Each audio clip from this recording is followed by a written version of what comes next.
There's a stem wall out there. And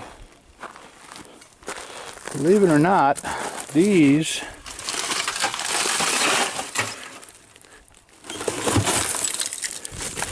is the hopper of a slot machine.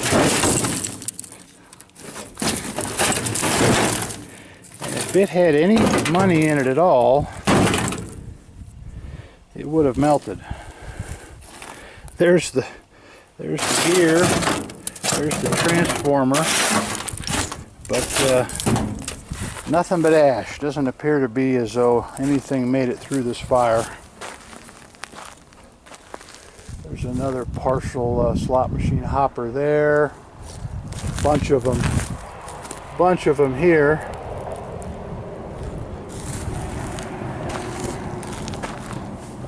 There's a power supply for something. Could have been a slot machine.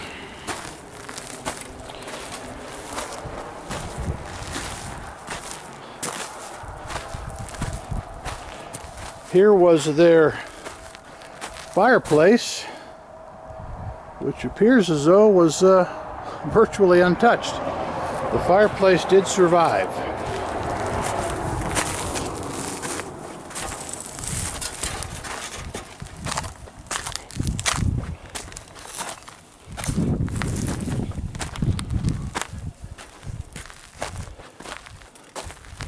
This must have been an addition where I'm standing, because if this was wooden, it just absolutely burned all the way to the ground. Looks like it may have been an office of some kind. Nothing left in those file cabinets that would even be recognizable.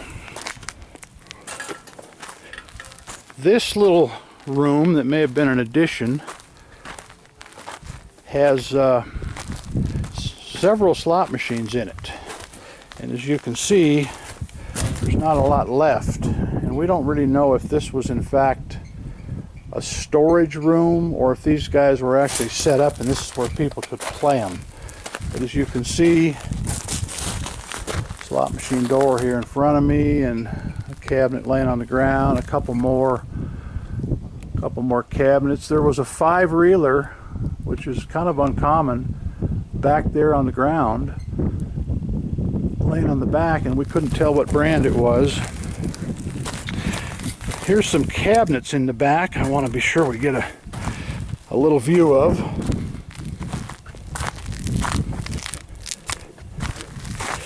Now these are interesting. These had, oh, you know what these were for?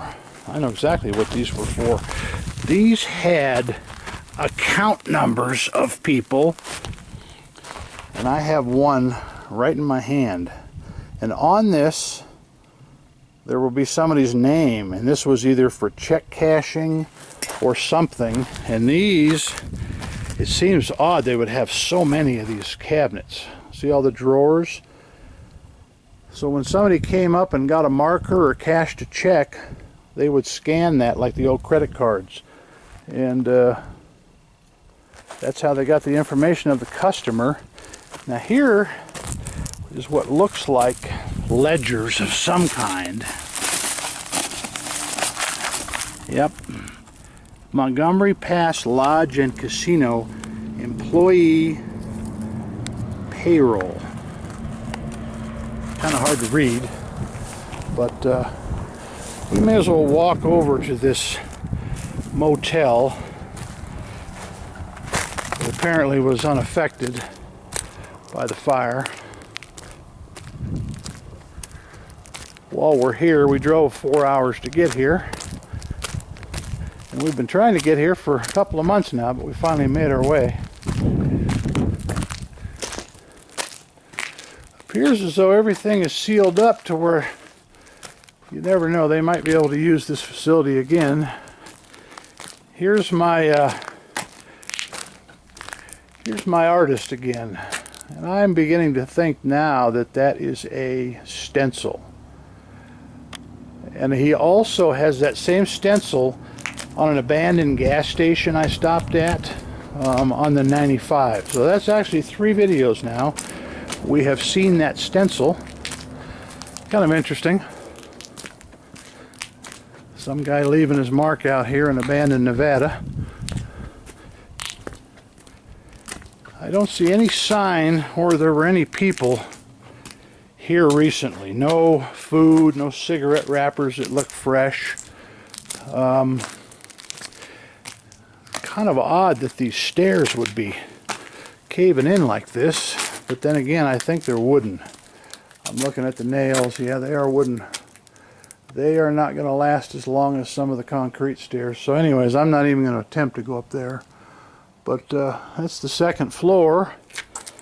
And the size of these weeds, if in fact this did burn in 2010, which is what I read in the paper, these tumbleweeds have really taken over the asphalt here. It looks like they've tried to preserve part of this building as somebody maybe drove into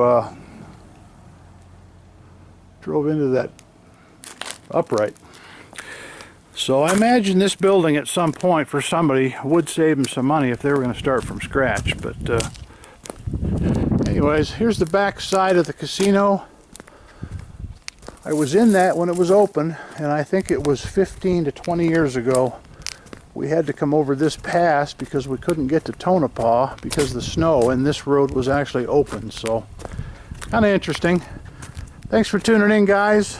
We're going to go next door here to the gas station, maybe some kind of a early C-store.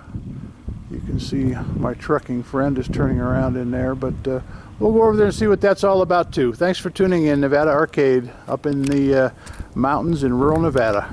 Bye for now.